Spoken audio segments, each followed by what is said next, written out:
And so when there are times of uncertainty, so for example, with a pandemic, when somebody has never experienced a pandemic before, none of us alive have experienced a pandemic, that level of uncertainty can really drive spikes in anxiety. And I think that can also get fueled by social media, something that, they didn't have back in the 1800s. They would, if somebody's panic and anxious, they would have to write a letter and they would have to hand it to the person on the horse.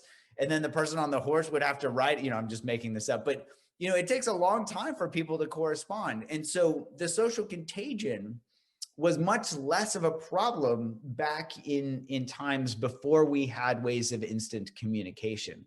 So I think that piece is somewhat unique in terms of how quickly we can, anxiety can spread like wildfire, how quickly panic can spread like wildfire, but that capacity to be anxious, that capacity to worry about the future is something I think that humans have had for a very long time. How do we stick with this? How do we stick with your suggestions?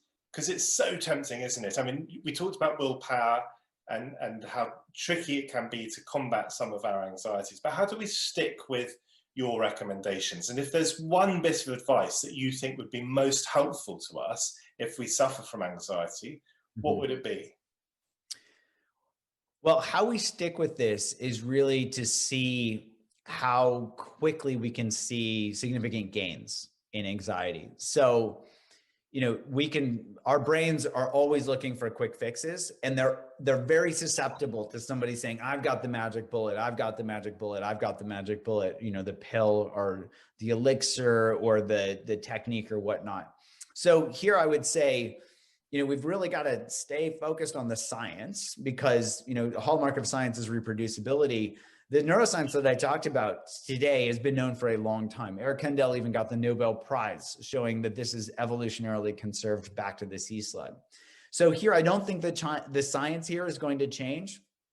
And so how we stick with this is really to see, okay, what's it like when I just map out my own habit loop around anxiety, around worry? Does that help me start to see a benefit already just by illuminating my own mind? For the vast majority of people, that in itself is a huge step forward.